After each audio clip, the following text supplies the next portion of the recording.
ഈ ഉപ്പുറ്റുവേദന എന്ന് പറയുമ്പോൾ തന്നെ നിങ്ങൾക്ക് പല അനുഭവങ്ങൾ ഉള്ളവരുണ്ടായിരിക്കും. നമ്മുടെ വീട്ടിൽ ഇതേ പ്രശ്നമുള്ളവരൊക്കെ ഉണ്ടായിരിക്കും.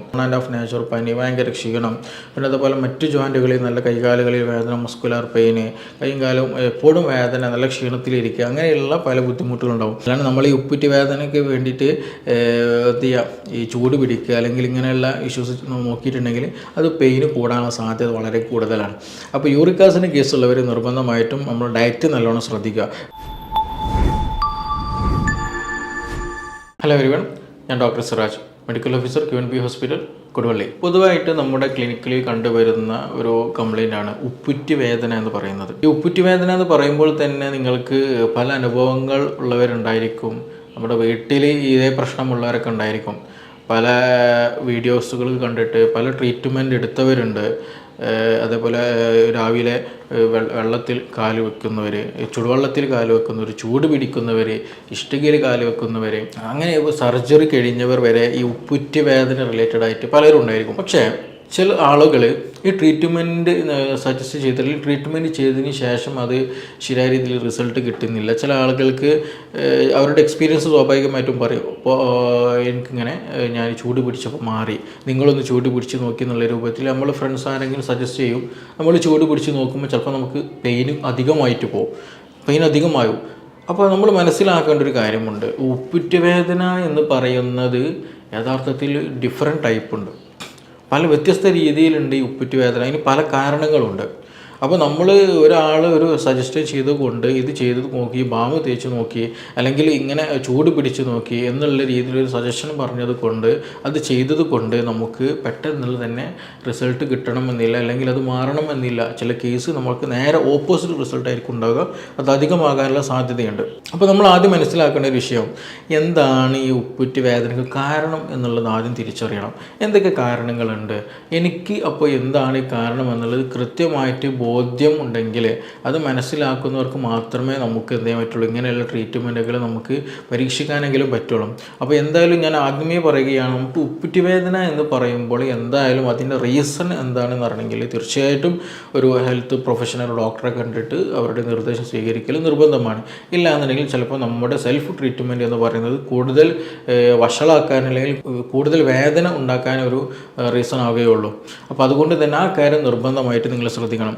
അപ്പോൾ നമ്മുടെ ഈ ഒരു ഇന്നത്തെ ഒരു സെഷനിൽ ഈ വീഡിയോയിൽ പറയാൻ ഉദ്ദേശിക്കുന്നത് ഉപ്പുറ്റി വേദന, എങ്ങനെയൊക്കെയാണ് വേദന ഉണ്ടാകുന്നത്, ഏതൊക്കെ തരത്തിൽ വേദനയുണ്ട്, അതിന് റീസൺ എന്താണ്, ഇനി എന്തെങ്കിലും നമുക്ക് വീട്ടിൽ എന്തെങ്കിലും ചെയ്യാൻ പറ്റുന്ന ട്രീറ്റ്മെൻറ്റ് സെക്ഷൻ ഉണ്ടോ, എന്തെങ്കിലും ഒറ്റമൂലികളായിട്ടുള്ള അല്ലെങ്കിൽ സിംഗിൾ മെഡിസിൻസ് എന്തെങ്കിലും ചെയ്യാൻ പറ്റുന്നതുണ്ടോ എന്നുള്ളതിൻ്റെ ഒരു ചെറിയൊരു സെഷനാണ് ഇന്ന് നമ്മളിവിടെ പറയാൻ ഉദ്ദേശിക്കുന്നത്. ആദ്യമായിട്ട് മനസ്സിലാക്കേണ്ടത്, ഉപ്പുറ്റി വേദന എന്ന് പറയുമ്പോൾ ആദ്യം ചില ആൾക്ക് മൈൻഡിൽ വരിക, നമുക്ക് രാവിലെ ഉറങ്ങി എണീറ്റ് കാല് നിലത്ത് വെക്കാൻ കഴിയില്ല. നമ്മുടെ മടമ്പിൻ്റെ ഉപ്പുറ്റിയുടെ ഒരു ഭാഗത്ത്, ആ ഒരു ഭാഗത്ത് മാത്രമായിട്ട് സിവിയർ പെയിനായിരിക്കും, ഭയങ്കര പെയിനായിരിക്കും. പേഷ്യൻസ് അങ്ങനെ തന്നെയാണ് എക്സ്പ്രസ് ചെയ്യല്, ഭയങ്കര പെയിനാണ് ഡോക്ടറെ എന്ന് പറയല്. പക്ഷേ വേറൊരു പ്രശ്നം എന്താ വെച്ചാൽ, അവർ നടന്ന് കഴിഞ്ഞാൽ രാവിലെ എഴുന്നേറ്റ് ഫസ്റ്റത്തെ ഒരു ഫ്യൂ സ്റ്റെപ്സ് എന്താണ് ഭയങ്കര ഡിഫിക്കൽട്ടിയാണ്, നല്ല പെയിനാണ്, ഭയങ്കര വേദനയാണ്. പക്ഷെ കുറച്ചൊക്കെ നടന്ന് ഒന്നെടുത്ത് ബാത്റൂമിലൊക്കെ എത്തി കാര്യങ്ങളൊക്കെ ചെയ്ത് ഇങ്ങനെ അനങ്ങിയിട്ട് തുടങ്ങിയാൽ പിന്നെ എന്ത് ചെയ്തു, ആ വേദന അങ്ങനെ കുറഞ്ഞു പോകും. പിന്നെ ആക്ടിവിറ്റീസിൽ ഏർപ്പെടുമ്പോൾ വേറെ പ്രശ്നങ്ങളോ കാര്യങ്ങളൊന്നുമില്ല. പക്ഷെ പിന്നീട് എന്തെങ്കിലും ഒരു 5 മിനിറ്റ് റെസ്റ്റ് എടുക്കുക, അല്ലെങ്കിൽ ഒന്ന് കിടന്ന് എന്നിട്ട് കുറച്ച് നേരം ഒന്ന് ചെയറിൽ ഇങ്ങനെ കാല് പൊന്തിച്ച് ഇരുന്ന് അങ്ങനെ കുറച്ച് നേരം റെസ്റ്റിലെടുത്ത് കഴിഞ്ഞ ശേഷം പിന്നീടൊന്ന് മൂവ് ചെയ്യുമ്പോൾ അതേ പ്രശ്നം വീണ്ടും തുടങ്ങുക. ഇങ്ങനെ ചില ആളുകൾക്ക് നമുക്ക് കാണാൻ കഴിയും. ചില കേസുകളിൽ നടക്കുമ്പോൾ എന്ത് ചെയ്യും, വേദന കൂടും. റെസ്റ്റിലിരിക്കുന്ന സമയത്ത് എന്തെങ്കിലും വേദനയില്ല, പക്ഷെ നടന്നു കഴിഞ്ഞാൽ വേദന കൂടും. എത്രത്തോളം നടത്തം കൂടുന്നു അത്രത്തോളം വേദന കൂടും. അപ്പോൾ ചുരുക്കി പറഞ്ഞാൽ ഇങ്ങനെ ഡിഫറെൻറ്റ് മോഡിൽ എന്ത് ചെയ്യണം, വേദന പല ആളുകൾക്കുണ്ടാകും. അപ്പോൾ അതുകൊണ്ട് തന്നെ നേരത്തെ പറഞ്ഞ പോലെ എല്ലാവർക്കും നമ്മൾ ഈ പറഞ്ഞ പോലെ ചൂട് പിടിച്ചാലോ അല്ലെങ്കിൽ ഇഷ്ടികമോ കാല് വെച്ചാലോ ചെരുപ്പിടാൻ നടന്നാലോ ഒന്നും എന്തില്ല പെട്ടെന്ന് മാറണം എന്നില്ല. ചിലത് ഈ പറഞ്ഞതുപോലെ എന്ത് ചെയ്യും, അധികരിക്കാനുള്ള സാധ്യത വളരെ കൂടുതലാണ്. അപ്പോൾ അതിന് റീസൺ എന്താണെന്ന് നോക്കണം. ഇതിന് ആദ്യം മറ്റും മനസ്സിലാക്കേണ്ട റീസൺസിൽ ഒന്ന് നമുക്കറിയാം, ആ ഭാഗത്തുള്ള കാൽക്കേനിയസ് എന്നുള്ള പറയുന്നൊരു ബോണുണ്ട്. അതിന് ചെറിയൊരു ഓവർ ഗ്രോത്ത് എന്ത് ചെയ്യും, ഉണ്ടാകും. അമിതമായിട്ട് എല്ല് വളർച്ച ക്ലിനിക്കലിൽ പറയും, നോർമൽ ഭാഷയിൽ പറയുന്നത് അമിതമായിട്ട് പേഷ്യൻസിനോട് പറയും, അമിതമായിട്ട് നിങ്ങളെ ചെറിയൊരു എല്ല് ചെറുതായിട്ടൊന്നും ഇങ്ങനെ വളരുന്നുണ്ട്. അപ്പോൾ എന്ത് ചെയ്യും, അതിൻ്റെ ഭാഗത്തുള്ള ഒരു ചെറിയൊരു ലെയറുണ്ട്, ഒരു പ്രൊട്ടക്ഷൻ ലെയറുണ്ട്. ഫേഷ്യ. അപ്പോൾ അതിമെന്ത് ചെയ്യുന്നുണ്ട്, അമിതമായിട്ട് വളരുന്ന ആ ഒരു എല്ലാ വളർച്ച എന്ത് ചെയ്യും, ഈ ലെയർമ് കൊണ്ടിട്ട് ഇങ്ങനെ ഒരു ഡാമേജ് ഉണ്ടാക്കും, ഒരു പ്രഷർ ഉണ്ടാക്കും അല്ലേ. ആ പ്രഷർ ഉണ്ടാക്കുമ്പോൾ അവിടെ ചെറിയൊരു ഇൻഫ്ലമേഷന്, അവിടെ മറ്റ് ഇൻഫ്ലമേറ്ററി സൈൻസും കാര്യങ്ങളൊക്കെ ഉണ്ടാകും, ചെറിയ നീർക്കെട്ട് വരും, നല്ല സിവിയർ പെയിൻ ഉണ്ടായിരിക്കും. അവർക്ക് എപ്പോഴും കൂടുതലായിട്ട് നടക്കുമ്പോഴൊക്കെ നല്ല സിവിയർ പെയിൻ ഉണ്ടായിരിക്കും. അത് നമുക്ക് എക്സ്റേ എടുത്താൽ പെട്ടെന്ന് മനസ്സിലാക്കാൻ കഴിയും അതിൻ്റെ ഒരു വളർച്ച എന്നുള്ളത്. അങ്ങനത്തെ കേസുകൾ നിർബന്ധമായിട്ട് നമ്മൾ സിവിയർ പെയിൻ ഉണ്ടെങ്കിൽ ചെറിയ തെറാപ്പികളും കാര്യങ്ങളൊക്കെ ചെയ്ത് അഡ്ജസ്റ്റ് ചെയ്യാം. പക്ഷേ ഇത് വീണ്ടും സിവിയറിറ്റി കൂടുന്നുണ്ടെങ്കിൽ തീർച്ചയായിട്ടും നമ്മളൊരു ഓർത്തോപെഡിക്സ് ഡോക്ടറെ കണ്ടിട്ട് ഒരു സർജറി, ചെറിയൊരു മൈനർ സർജറി ചെയ്താൽ അമിതമായിട്ടുള്ള ആ എല്ലിൻ്റെ ഗ്രോത്ത് കാരണമാണ് പെയിൻ വരുന്നത്. അപ്പോൾ അതുകൊണ്ട് തന്നെ അതിനുള്ള റീസൺ ഒഴിവാക്കി കഴിഞ്ഞാൽ അത് ഹീലാവുന്നേ, പെട്ടെന്ന് മാറുന്നേ ഉള്ളൂ. പിന്നെ മറ്റൊരു വിഭാഗമുണ്ട്, ചില കേസുകൾ നമുക്ക് വേദന വരാനുള്ള റീസൺ എന്ന് പറയും യൂറിക് ആസിഡിൻ്റെ കേസുകളുണ്ട്. യൂറിക് ആസിഡ് മെറ്റബോളിക് ഡിസോർഡർ, നമുക്കൊക്കെ പരിചയമുള്ളൊരു വേർഡാണ് യൂറിക് ആസിഡ് എന്ന് പറയുന്നത്. നമ്മുടെ പ്രോട്ടീൻ മെറ്റബോളിസത്തിൻ്റെ ഒരു ബൈ പ്രൊഡക്റ്റ് ആയിട്ട് വരുന്ന, ഇപ്പോൾ യൂറിക് ആസിഡിൻ്റെ പ്രസൻസിൽ കാരണമായിട്ട് അല്ലെങ്കിൽ അതിൻ്റെ അമിതമായിട്ടുള്ള പ്രസൻസ് നമ്മുടെ ബോഡിയിൽ വരുമ്പോൾ ഈ പറഞ്ഞ വലിയ ജോയിൻറ്റുകളിൽ, കാൽമുട്ട് ജോയിൻറ്റുകളിലൊക്കെ എന്ത് ചെയ്യും, യൂറിക് ആസിഡിൻ്റെ ഡെപ്പോസിറ്റ് ഉണ്ടായിരിക്കും. അതേപോലെ നമ്മുടെ ഈ അങ്ങനെയുള്ള പേഷ്യൻസിന് എന്താറുണ്ട്, യൂറിക് ആസിഡിൻ്റെ ഇഷ്യൂസ് ഉള്ളവർക്കും ഈ ഉപ്പുറ്റിയുടെ വേദന ഉണ്ടാകാറുണ്ട്. രാവിലെ എഴുന്നേൽക്കുന്ന സമയത്ത് പ്രത്യേകിച്ച് ഉണ്ടാകും. അത് എക്സ്ട്രാ വർക്ക് ചെയ്യുന്ന സമയത്തും കൂടുതലായിട്ട് കാണുന്നുണ്ട്. അപ്പോൾ യൂറിക് ആസിഡിൻ്റെ ഇഷ്യൂ ഉള്ളവർക്ക് ഇതേപോലെ ഉപ്പുറ്റിക്ക് വേദന ഉണ്ടെങ്കിൽ തീർച്ചയായിട്ടും കോറിലേറ്റ് ചെയ്യേണ്ട ഒരു മേഖലയാണ് ഇത് യൂറിക് ആസിഡ് കൊണ്ട് വന്നതാണോ എന്നുള്ള ഒരു കൺഫ്യൂഷൻ, അല്ലെങ്കിൽ അങ്ങനെ ഒരു തോട്ട്സ് അവിടെ നിർബന്ധമായിട്ടും നമുക്ക് വേണം. അപ്പോൾ യൂറിക് ആസിഡ് ഉള്ളവർ നിർബന്ധമായിട്ട് ചിന്തിക്കുക വേണം, എനിക്കിങ്ങനെ ഉണ്ടോ ഇല്ല വരുന്നുണ്ടോ എന്നുള്ളത് നമ്മൾ നിർബന്ധമായിട്ട് ശ്രദ്ധിക്കേണ്ട ഒരു കാര്യം കൂടിയാണ്. അപ്പോൾ യൂറിക് ആസിഡ് കാരണമായിട്ട് എന്ത് ചെയ്യും, ഈ വേദന ഉണ്ടാകുമെന്നുള്ളത് നമ്മൾ മനസ്സിലാക്കുക. പിന്നെ അതുപോലെ നമുക്ക് എന്തെങ്കിലും ഒരു ആക്സിഡൻറ്റ് സംഭവിക്കുക അല്ലെങ്കിൽ എന്തെങ്കിലും മുറിവ് സംഭവിച്ചാലും സ്വാഭാവികമായിട്ടും ആ ഭാഗത്ത് ചെറിയ നീർക്കെട്ടുണ്ടായിരിക്കും, ചെറിയൊരു തടിപ്പോ കാര്യങ്ങളുണ്ടായിരിക്കും, നല്ല സിവിയർ പെയിൻ ഉണ്ടായിരിക്കും എന്നുള്ളത് വളരെ കോമൺ ആയിട്ട് ഉണ്ടാകുന്ന സംഗതിയാണ്. അപ്പോൾ അങ്ങനെ ഒരു നമുക്കൊരു 2 ദിവസം എന്തെങ്കിലും ആക്സിഡൻറ്റ് ഉണ്ടായി അല്ലെങ്കിൽ ജസ്റ്റ് ഒന്ന് കാലൊന്ന് വെച്ച് എവിടെയെങ്കിലും ഇടിക്കുകയോ അങ്ങനെ എന്തെങ്കിലും സംഭവിച്ചാൽ, അല്ലെങ്കിൽ എന്തെങ്കിലും ഒബ്ജക്റ്റ് ആ ഭാഗത്ത് വന്ന് വീഴുക, എന്തെങ്കിലും ചെറിയ രൂപത്തിൽ ഫ്രാക്ചറൊക്കെ സംഭവിച്ചാൽ സ്വാഭാവികമായിട്ടും ഈ പറഞ്ഞ പോലെ സിവിയർ പെയിൻ ഉണ്ടായിരിക്കും, നടക്കാൻ പ്രയാസം ഉണ്ടായിരിക്കും, അങ്ങനെയുള്ള ബുദ്ധിമുട്ടുകൾ ഉണ്ടായിരിക്കും. അപ്പോൾ അങ്ങനെയും റീസൺ ഉണ്ട്. പിന്നെ ഇതിനൊരു റീസണായിട്ട് പറയുന്നത് മറ്റൊരു കാര്യമാണ് റുമാറ്റിസത്തിൻ്റെ പ്രശ്നം. ആമവാദത്തിൻ്റെ ഇഷ്യൂ ഉള്ളവർക്ക് ഈ പറഞ്ഞതുപോലെ ഉണ്ടായിരിക്കും. അവർക്ക് ഇതിൻ്റെ കൂടെ നല്ല പനി ഉണ്ടായിരിക്കും, ചില സമയത്ത് ഒരു ഓൺ ആൻഡ് ഓഫ് നേച്ചർ പനി, ഭയങ്കര ക്ഷീണം, പിന്നെ അതുപോലെ മറ്റു ജോയിൻറ്റുകളിൽ നല്ല കൈകാലുകളിൽ വേദന, മസ്കുലാർ പെയിന്, കൈയും കാലും എപ്പോഴും വേദന, നല്ല ക്ഷീണത്തിലിരിക്കുക, അങ്ങനെയുള്ള പല ബുദ്ധിമുട്ടുകളുണ്ടാവും. അവർക്കും ഈ പറയുന്ന പോലെ ഉപ്പുറ്റി വേദന എന്നുള്ള ഒരു സംഗതി അല്ലെങ്കിൽ അങ്ങനെ ഒരു വേദന അവർക്ക് കാണാറുണ്ട്. പിന്നെ നമ്മളിതിൽ കോമൺ ആയിട്ട് കാണുന്ന ഒരു സംഗതിയാണ് പ്ലാന്റാർ ഫേഷ്യാറ്റിസ് എന്ന് പറയുന്നത്. അതായത് ഈ നമ്മുടെ കാൽപാദത്തിൻ്റെ ഈ ഉപ്പുറ്റിയുടെ താഴ്ഭാഗത്ത് കൂടെ ഒരു ആർച്ച് ഉണ്ടല്ലോ, കാലിനൊരു ആർച്ചുണ്ട്, ആ ഭാഗത്ത് കൂടെ എന്താ പറയുന്നത് ഒരു ഫേഷ്യ പോകുന്ന ഒരു പാട, ഒരു നേർത്തൊരു ആവരണം കടന്നു പോകുന്നുണ്ട്. നമ്മുടെ ഒരു പ്രൊട്ടക്ഷനും ഇതിനൊക്കെ വേണ്ടിയിട്ടുള്ളതാണ്. അപ്പോൾ ആ ഒരു ആവരണത്തിന് ചെറിയൊരു ഡാമേജ് വരാം, അല്ലെങ്കിൽ അവിടെ എന്തെങ്കിലും ഒരു ഇൻഫ്ലമേഷൻ വരിക. ആ ഇൻഫ്ലമേഷൻ വരുമ്പോൾ സിവിയറായിട്ട് പെയിനും ഉണ്ടാകും, നടക്കാൻ പ്രയാസം ഉണ്ടാകും. അത് 2 കാലിനും ഉണ്ടാകണമെന്നില്ല. ഈ പറഞ്ഞ കേസുകളൊന്നും 2 കാലിനും ഉണ്ടാകണമെന്നൊരു നിർബന്ധമില്ല. ചിലപ്പോൾ സിംഗിളായിരിക്കും, ചിലപ്പോൾ 2 കാലിലും ഉണ്ടാകാം. അപ്പോൾ പ്ലാന്റാർ ഫേഷ്യാറ്റിസ് എന്ന് പറയുമ്പോൾ ഈ പറയുന്ന ഒരു നേർത്ത ആവരണം, ആ ഒരു പാട പോലെയുള്ള സ്ട്രക്ചറിന് ചെറിയൊരു ഇൻഫ്ലമേഷൻ, അവിടെ ചെറിയൊരു നീർക്കെട്ട് പോലെയൊക്കെ വരുമ്പോൾ നല്ല സിവിയർ പെയിൻ ഉണ്ടായിരിക്കും. അങ്ങനെയുള്ള കേസുകളിൽ എന്തായിരിക്കും, രാവിലെ എഴുന്നേൽക്കുന്ന സമയത്ത് നല്ല സിവിയർ പെയിൻ ഉണ്ടായിരിക്കും, നല്ല വേദന ഉണ്ടായിരിക്കും, ഭയങ്കര വേദനയായിരിക്കും. പിന്നീട് കുറച്ചങ്ങോട്ട് മുമ്പ് ചെയ്ത് കഴിഞ്ഞാൽ വേദന കുറഞ്ഞു വരുന്നതായിട്ട് നമുക്ക് കാണാൻ കഴിയും.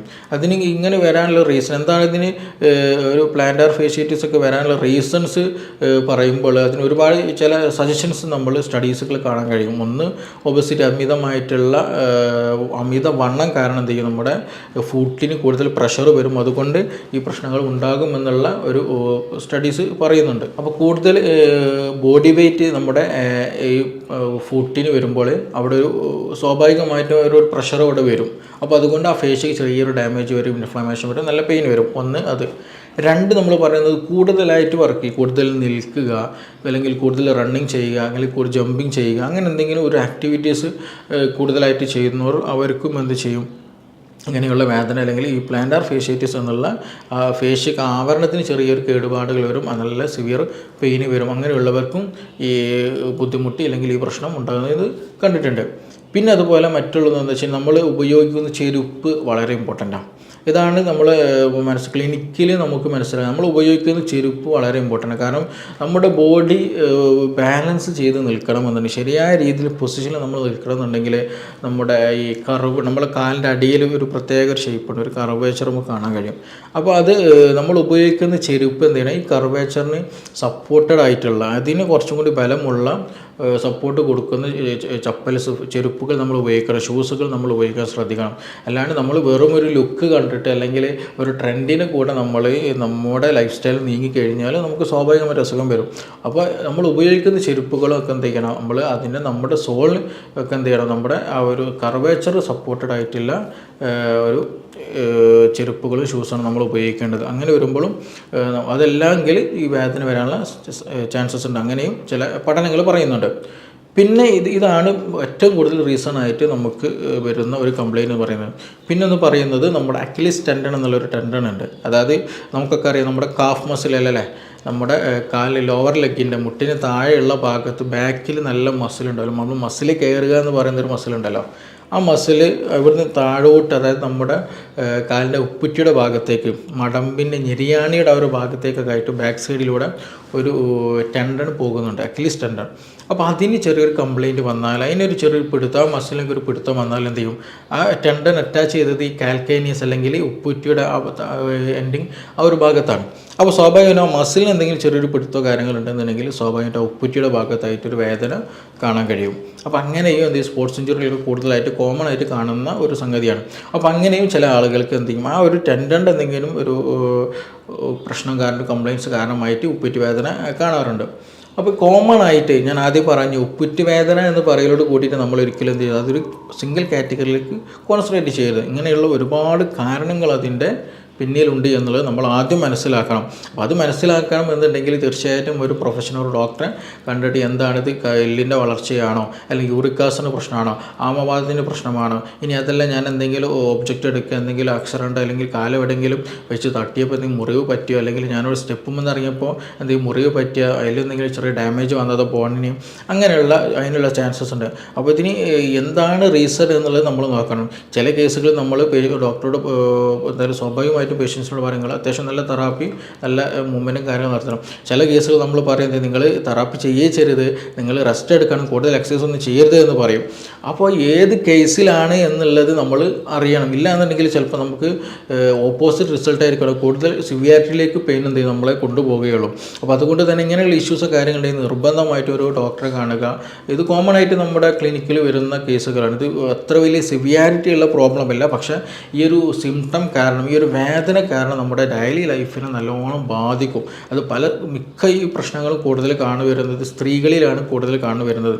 അപ്പോൾ അതുകൊണ്ട് തന്നെ അവരുടെ വീട്ടിലെ ഡെയിലി ആക്ടിവിറ്റീസ് നല്ലോണം ബാധിക്കുന്ന ഒരു പെയിനും കൂടെയാണ് ഈ പറഞ്ഞിട്ടുള്ള ഈ ഉപ്പുറ്റി വേദന എന്ന് പറയുന്നത്. അപ്പോൾ ഈ കാര്യങ്ങളൊക്കെയാണ് ഇതിന് കോമൺ ആയിട്ടുള്ളത്. പിന്നെ ഇതിൽ നമുക്ക് സിമ്പിളായിട്ട് ചെയ്യാൻ പറ്റുന്നൊരു മാർഗം, ട്രീറ്റ്മെൻ്റ് ആയിട്ട് ചെയ്യേണ്ടത്, ഒന്ന് ഇത് അറിഞ്ഞിട്ട് അതിനുള്ള മെഡിസിൻസ് കഴിക്കുക എന്നുള്ളതിന് കോമൺ ആയിട്ട് നമ്മളൊക്കെ എല്ലാവരും ചെയ്യുന്നൊരു സംഗതി തന്നെയാണ്. പിന്നെ ഒന്ന് ശ്രദ്ധിക്കേണ്ടത് ഈ പ്ലാന്റാർ ഫേഷ്യേറ്റീസ്, ഞാൻ പറഞ്ഞല്ലോ, നമ്മൾ രാവിലെ എഴുന്നേൽക്കുന്ന സമയത്തൊരു വേദന, യൂറിക് ആസിഡിൻ്റെ പ്രശ്നമില്ല, ആമവാദത്തിൻ്റെ പ്രശ്നമില്ല, വേറെ ബോഡി വെയ്റ്റിൻ്റെ അങ്ങനത്തെ ഇഷ്യൂസ് കാര്യങ്ങളൊന്നുമില്ല, വേറെ ആക്സിഡൻറ്റോ വേറെ എന്തെങ്കിലും സർജറി കഴിഞ്ഞതോ അല്ലെങ്കിൽ ബോണിൻ്റെ ഓവർ ഗ്രോത്തോ അങ്ങനത്തെ കാര്യങ്ങളൊന്നും തന്നെ ഇല്ല. രാവിലെ എഴുന്നേൽക്കുമ്പോൾ സിവിയർ വേദന, നടക്കുമ്പോൾ ചെറിയൊരു പ്രയാസം, നടക്കുമ്പോൾ കുറച്ച് ഈ വേദന കുറഞ്ഞു വരിക, പിന്നീട് ഓക്കെ ആവും, പിന്നെ എഴുന്നേൽക്കുമ്പോൾ വേദന, അങ്ങനെയുള്ള കേസുകളിലൊക്കെ എന്ത് ചെയ്യാം, നമുക്ക് നേരത്തെ പറഞ്ഞ പോലെ ചൂട് പിടിച്ചാൽ അവിടെയുള്ള നീർക്കെട്ടും അവിടെയുള്ള ആ ഒരു കൺജഷനൊക്കെ അവിടെ പോവും. അതിൽ എന്ത് ചെയ്യും, നല്ലൊരു കാംനെസ് നമുക്ക് കിട്ടുകയും ചെയ്യും. പിന്നെ അതേപോലെ തന്നെ ഇനി അതല്ലെങ്കിൽ നല്ല ചെരുപ്പിടാതെ എന്ത് ചെയ്യുക, ചെറിയൊരു മണലിലൂടെ നടക്കുക, ചെറിയ ചരൽക്കല്ലുകളൊക്കെ നടക്കുന്നത് നല്ലൊരു ട്രീറ്റ്മെൻറ്റാണ്. അതേപോലെ ചൂടുള്ള ഇഷ്ടികമേൽ കല്ലുമേലൊക്കെ എന്ത് ചെയ്യുക, നമ്മൾ ഉപ്പൂറ്റി കാല് വെക്കുന്നതൊക്കെ നല്ല കംഫർട്ടായിട്ട് നമുക്ക് ഫീൽ ചെയ്യും. പിന്നെ അതിൻ്റെ കൂടെ തന്നെ നമ്മൾ യൂറിക് ആസിഡിന് ഇഷ്യൂ ഉള്ളവർ നിർബന്ധമായിട്ടും യൂറിക് ആസിഡിനുള്ള ട്രീറ്റ്മെൻറ്റ് നോക്കണം. അല്ലാണ്ട് നമ്മൾ ഈ ഉപ്പൂറ്റി വേദനയ്ക്ക് വേണ്ടിയിട്ട് എന്ത് ചെയ്യുക, ഈ ചൂട് പിടിക്കുക അല്ലെങ്കിൽ ഇങ്ങനെ അങ്ങനെയുള്ള ഇഷ്യൂസ് നോക്കിയിട്ടുണ്ടെങ്കിൽ അത് പെയിന് കൂടാനുള്ള സാധ്യത വളരെ കൂടുതലാണ്. അപ്പോൾ യൂറിക് ആസിഡിൻ്റെ കേസുള്ളവർ നിർബന്ധമായിട്ടും നമ്മൾ ഡയറ്റ് നല്ലോണം ശ്രദ്ധിക്കുക. വെജിറ്റബിൾസുകൾ ഫ്രൂട്ട്സുകൾ എന്ത് ചെയ്യാം ഭക്ഷണത്തിൽ നന്നായിട്ട് ഉൾപ്പെടുത്തുക. പിന്നെ മീറ്റ്സ് റെഡ് മീറ്റുകളൊക്കെ എന്ത് ചെയ്യുക പ്രോട്ടീനുകൾ പിന്നെ അതുപോലെ ഫിഷ് ഇതൊക്കെ ഒന്ന് കൺട്രോൾ ചെയ്യുക. നന്നായിട്ട് വെള്ളം കുടിക്കുക തുടങ്ങിയ കാര്യങ്ങൾ എന്ത് ചെയ്യുക ശ്രദ്ധിക്കുക. അതിന് കൂടെ യൂറിക് ആസിഡ് ട്രീറ്റ്മെൻറ്റ് എടുക്കുക. നമ്മൾ മെറ്റബോളിക് ഡിസോർഡറാണ്, നമ്മുടെ മെറ്റബോളിസം പ്രോപ്പർ അല്ല എന്നുണ്ടെങ്കിലാണ് പ്രശ്നങ്ങൾ വരുന്നത്, യൂറിക് ആസിഡിൻ്റെ ഇഷ്യൂസ് ഉണ്ടാകുന്നത്. അപ്പോൾ അതിനുള്ള സെക്ഷന് വേറെ നോക്കണം. പിന്നെ ഞാൻ നേരത്തെ തുടക്കത്തിൽ പറയുകയും നമുക്കൊരു ഓവർ വളർച്ച എല്ലിന് കൂടുതലായിട്ട് ഗ്രോത്ത് വരുന്നതായിട്ട് തോന്നിയാൽ തീർച്ചയായും അതിൻ്റെ ചെറിയ മൈനർ സർജറികളോ അതിൻ്റെ ട്രീറ്റ്മെൻറ്റ് അങ്ങനെ എടുക്കണം. അപ്പോൾ ഇങ്ങനെ ഒരു കൃത്യമായിട്ടുള്ളൊരു പ്ലാനിങ് എന്ത് വേണം. നമ്മുടെ ഈ ഒരു ഉപ്പുറ്റ് വേദന എന്ന് പറയുമ്പോൾ അതൊരു സിംഗിൾ ടേമാണ് അല്ലേ. അപ്പോൾ ഒരാൾ ഉപ്പുറ്റ് വേദന എന്ന് പറയുമ്പോൾ അയാളുടെ വേദന സത്യത്തിൽ ഒരു റീസൺ ആയിരിക്കും, വേറൊക്കെ വേറെ റീസൺ ആയിരിക്കും.